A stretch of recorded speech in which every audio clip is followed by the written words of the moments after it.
Saudi আরবের রিয়াদে sofa তৈরির কারখানায় অগ্নিকাণ্ডে নিহত 7 জনের মরদেহ পৌঁছেছে তাদের গ্রামের বাড়ি নওগাঁর আত্রাইয়ে। বৃহস্পতিবার রাত 1টার দিকে হযরত শাহজালাল আন্তর্জাতিক বিমানবন্দর থেকে লাশবাহী ফ্রিজিং অ্যাম্বুলেন্সে করে মরদেহগুলো আত্রাই উপজেলায় এসে পৌঁছায়। এ সময় স্বজনদের মাঝে নেমে আসে শোকের ছায়া। মরদেহগুলো শেষবারের মতো দেখতে আত্রাই থানা কম্পাউন্ডে ভিড় করেন স্বজন ও এলাকার মানুষ। এদিকে প্রশাসন জানিয়েছে সকাল 10টায় জেলা ও উপজেলা প্রশাসনের উদ্যোগে আত্রাই মোল্লা আজাদ মেমোরিয়াল কলেজ মাঠে 7 জনের জানাজা অনুষ্ঠিত হবে। এরপর স্বজনদের কাছে মরদেহগুলো হস্তান্তর করা হবে।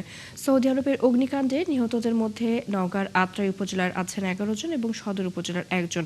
প্রশাসন জানিয়েছে বাকি মরদেহগুলো দেশে আনার প্রক্রিয়া চলছে। ভোর 4টায় নওগাঁয় পৌঁছেছে সৌদি আরবের রিয়াদে নিহত 6 জনের মৃতদেহ। পরে মৃতদেহগুলো থানা হেফাজতে রাখা হয়। এ বিষয়ে আরও জানাতে আমাদের সাথে যুক্ত হচ্ছেন সহকর্মী তন্ময় ভৌমিক।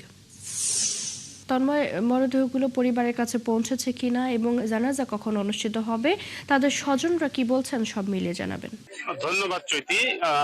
আপনাকে জানিয়ে রাখি যে সৌদি আরব যে সোফা কারখানায় যে আমাদের 13 জন নগর মারা গিয়েছে, তার মধ্যে 7 জনের কিন্তু মরদেহ শনাক্ত হওয়ার পরে কিন্তু তাদের মরদেহ রাত 1টার দিকে কিন্তু নগর আত্রাই থানায় নিয়ে এসে রাখা হয়েছে। আপনি দেখতে পাচ্ছেন আমার পিছনে 4টি লাশবাহী গাড়িতে সেখানে কিন্তু আছেন এবং ইতিমধ্যে কিন্তু সকাল 8টার দিক থেকে কিন্তু নিহতের পরিবারের স্বজনরা কিন্তু এখানে ভিড় করছেন থানা চত্বরে এবং প্রচুর এখানে একটা শোকাবহ পরিণত হয়েছে। আপনাকে জানিয়ে রাখি যে গন্ডগোহালি গ্রামের হচ্ছে নিহত মোহন এবং সুমনের বাবা গফফর প্রামাণিক তিনি অভিযোগ করেছেন যে এখানে যারা পাচারকারী আছে, অর্থাৎ এখানে যারা দালাল বলা হয়, সেই দালালের মধ্যে তারা বলেছেন যে তারা টাকা তাদের কাছ থেকে টাকা পেত, সেই টাকা না দেওয়ার কারণে তাদেরকে হত্যা করা হয়েছে বলে দাবি করা হয়েছে এবং এ ব্যাপারে তারা লিখিত অভিযোগ দিবেন বলে জানিয়েছেন।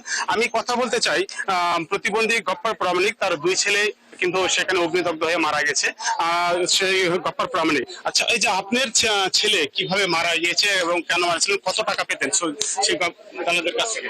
আসসালামু আলাইকুম। আমার ছেলে, বড় ছেলে মোহন, আমাকে রোজ শুক্রবার দিন বলে, আব্বা বাবুর বাড়ি যান, 1 লক্ষ টাকা আবার দিবেনি, কাকু দিবেনি, চাচিমা কাকু বলে দিলে চাচিমা 1 লক্ষ টাকা দিবেনি, আর বাকি যে কয়েক টাকা পাবো আমি দিবনি। এখানে কারখানা আমার বাড়িতে মিস্ত্রি কাজ লাগাচ্ছে বাড়ি নির্ণয় করার জন্য। আমি ওখানে গেছি, যাওয়ার পর যা বললাম, আমার বোমাকে ছোট ভাই হয়, আমার খালা তো ছোট ভাই হয়, আমি বোমাকে বললাম বাবা টাকা দিবার কাছে, বাবু টাকা দাও। তখন করছে যে ভাইয়া তুমি দাঁড়াও। তখন আমি বাড়ির সিঁড়ি দাঁড়াতাম, ওখানে 7-8 জন মানুষ আমার কাছে দাঁড়ায় ছিল, সাক্ষীপুর মানুষ 7 থেকে 8 জন মানুষ ছিল।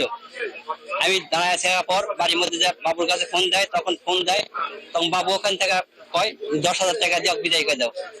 আর যে যখন 10,000 টাকা দিয়ে মোহন বাবু বিদায় করে দাও, তখন বোমা এসে কয় ভাই 10,000 টাকা দিবার বল, 10,000 টাকা দিয়ে যা, পরে যা হবে পরে তোর ভাই আর তোর বেটা বুঝবে। আমি করছি করছি সে তখন আমাকে 10,000 টাকা দিছে।